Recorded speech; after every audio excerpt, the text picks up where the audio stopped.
विशाल भैया, विशाल भैया रुको। हाँ भाभी जी क्या हुआ? आप मार्केट जा रहे हो ना, रास्ते में मुझे भी उतार देना। ठीक है बैठो। अरे भाभी जी वैसे आपको जाना कहाँ है? अरे भैया आज जन्माष्टमी है ना, तो रास्ते में राधा कृष्ण जी का मंदिर पड़ेगा, मुझे वही उतार देना। आप एक काम करो, उतरो मेरी गाड़ी से, उतरो। अरे भैया हुआ क्या है, मैं मंदिर ही तो जा रही हूँ, वैसे भी आपके रास्ते में पड़ेगा, मुझे भी उतार देना। यही तो प्रॉब्लम है कि आप मंदिर जा रहे हो। मैं नहीं चाहता कि मेरा घर का कोई भी मेंबर मंदिर के अंदर जाए। फिर भी अगर आपको मंदिर में जाना है तो यहाँ पे बहुत सारी गाड़ियाँ चलती है, आप उनमें बैठ के चले जाओ, मैं कहीं नहीं छोड़ने वाला आपको। अरे भैया मैं मंदिर ही तो जा रही हूँ, आप मंदिर के नाम से इतना चिढ़ क्यों रहे हो? भाभी जी मुझे कुछ नहीं पता, जो मेरे को बोलना था मैंने आपको बोल दिया। फिर भी अगर आपको मंदिर जाना है तो आप आपके हिसाब से चले जाना। अरे ये मंदिर के नाम से अचानक आग बबूला कैसे हो गए? अरे भाभी जी क्या हुआ, आप मंदिर नहीं गए उनके साथ? मैं तो उनके साथ जाने ही वाली थी, लेकिन मैंने मंदिर का नाम लिया और अचानक पता नहीं उनको कैसे गुस्सा आ गया और वो उतार के चले गए। अरे भाभी जी आप उनकी बात का बुरा मत मानो, कुछ दिनों से उनका बर्ताव बहुत बदला बदला सा लग रहा है। मैं भी जब पूजा पाठ किया मंदिर की बात करती हूँ तो बहुत गुस्सा हो जाते हैं। भाभी आप थोड़ा इंतजार करो, मैं घर का छोटा मोटा काम निपटा लेती हूँ, उसके बाद अपन दोनों साथ मंदिर चलते हैं। हाँ ये भी सही है, मैं जब तक घर पे कान्हा जी की पूजा कर लेती हूँ, फिर अपन शाम को चलते हैं।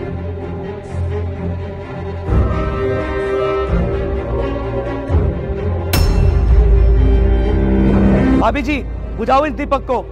मैंने मना किया था ना कि इस घर के अंदर ना तो कोई भगवान की पूजा करेगा, ना कोई उनको मानेगा और ना कोई मंदिर जाएगा।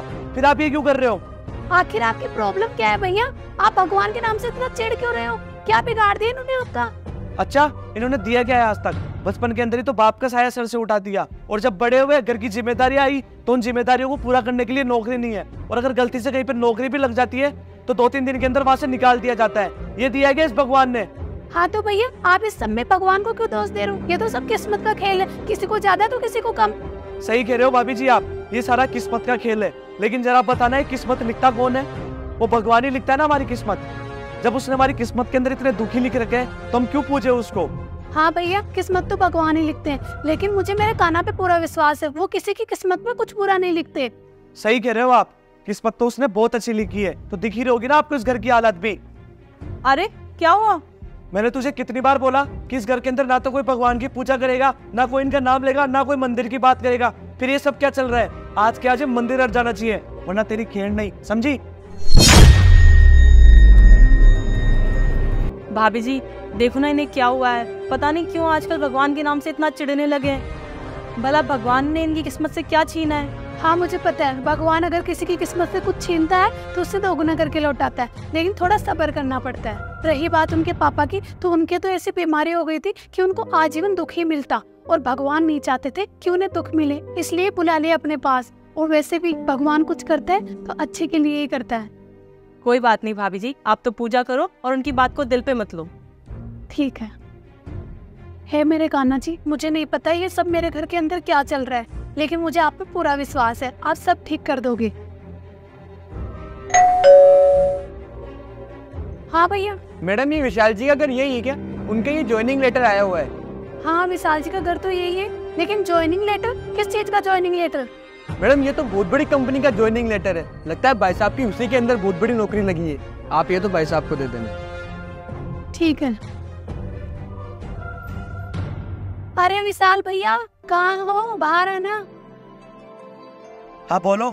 वो डाकिया आया था, आपका ज्वाइनिंग लेटर दे के गए हैं। Joining letter?